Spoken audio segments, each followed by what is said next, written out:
The wind had been whipping through the tall pines of the Olympic National Forest all afternoon. It was a cold, blustery October day in 1989.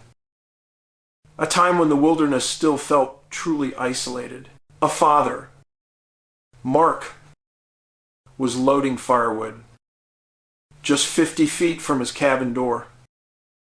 His 4-year-old daughter, Lily, was playing quietly with a brightly colored ball near the porch steps. He looked down, strained with a heavy log, and then stood up, turning to call her inside. The ball was still resting on the wooden steps. Lily was gone. 50 feet. 50 seconds. Maybe less. An event so rapid, it shouldn't be physically possible. Mark screamed her name until his throat was raw. He tore through the surrounding clearing, checking every bush and tree. Nothing. No whimper. No cry. No broken branches. No disturbance in the fallen leaves. Within hours, the forest, a massive, ancient, impenetrable blanket of green, was swarming with searchers. And the first thing every veteran searcher noticed was the silence. The wind had died instantly, and the normal sounds of the forest, the birds, the small animals had completely vanished. It was an unnatural quiet, like the air itself was holding its breath. A hush that precedes something terrible. Then came the second anomaly, and the one that always sends a definitive chill down my spine. They brought in the K9 units, some of the best tracking dogs in the Pacific Northwest. Dogs that rarely fail. The handlers brought the dogs right to the steps where Lily's ball sat. The dog sniffed the ball, then the ground, and took maybe 3 steps into the surrounding woods, and abruptly stopped. The dogs pulled back, whining, eyes wide, looking not just hesitant, but truly terrified.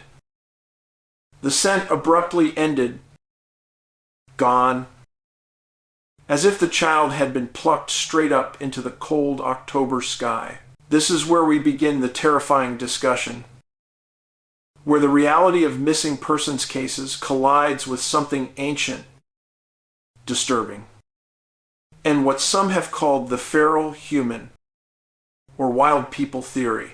I'm David Paulides, and for years, through the Missing 411 research, I've been documenting thousands of people who have vanished from the North American wilderness and beyond. Vanishments that defy all conventional logic. These are not people who simply got lost. These are cases that fit a tight, specific profile we've developed over years of meticulous data collection. These profiles tell a very dark story. The victim is often an intelligent person or a young child. They vanish rapidly from a known location, often in the afternoon. And in nearly all of these cases, K9S failed to track or exhibit unusual distress. A severe weather event often follows the disappearance, sometimes appearing within minutes, hindering all search efforts. And when they are found, they are often miles away, at an impossibly high elevation. Today, we're talking about a terrifying hypothesis that some investigators have quietly floated, that some of these specific cases point toward an undiscovered human or humanoid predator, something perfectly adapted to exist outside of our civilization. The Park Service will not tell you this, but there are old, unverified legends of groups or individuals completely adapted to the deep woods something passed down for generations, something feral.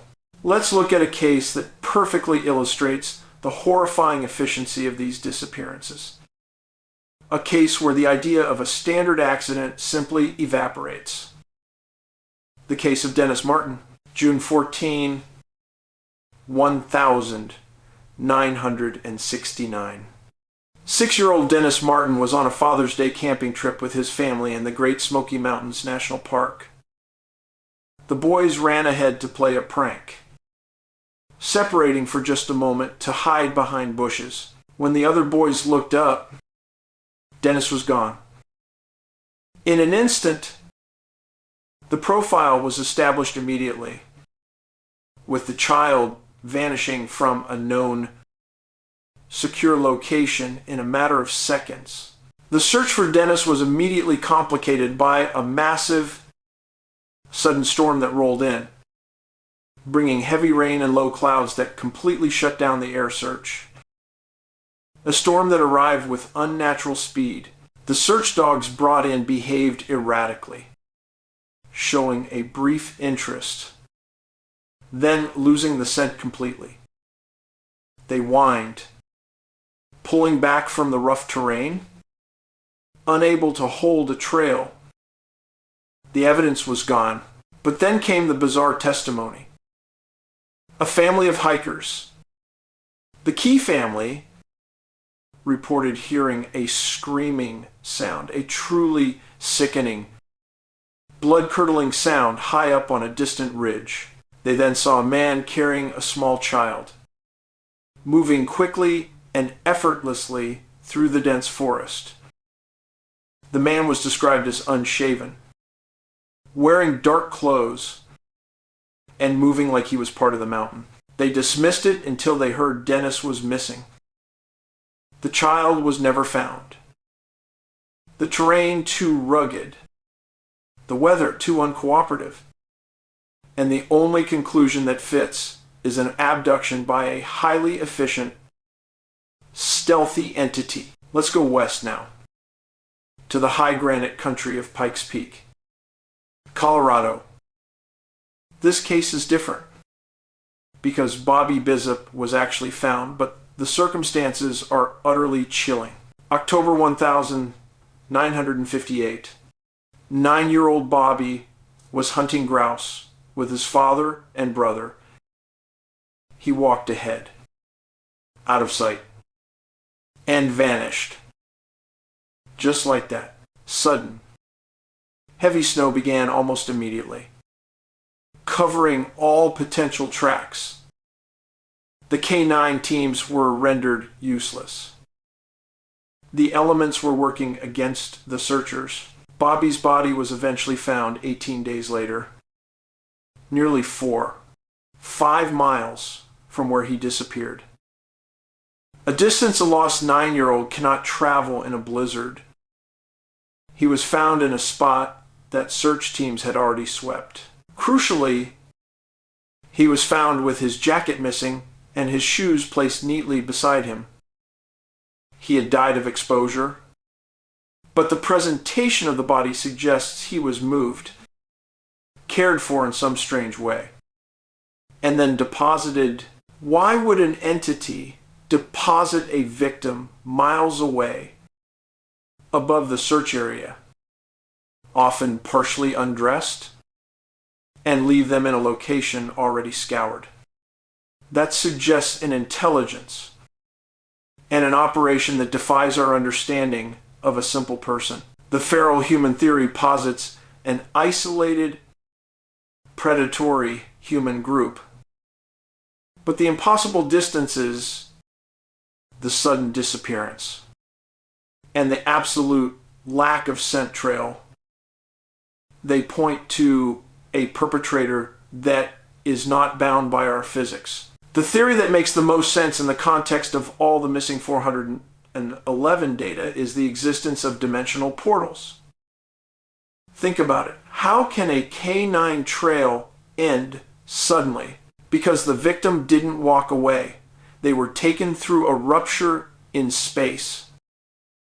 A temporary portal. An entity or group of entities is using these dimensional highways to transport their targets. Many of the missing 411 clusters are located near areas with extremely old geology, massive granite structures, and high magnetic anomalies.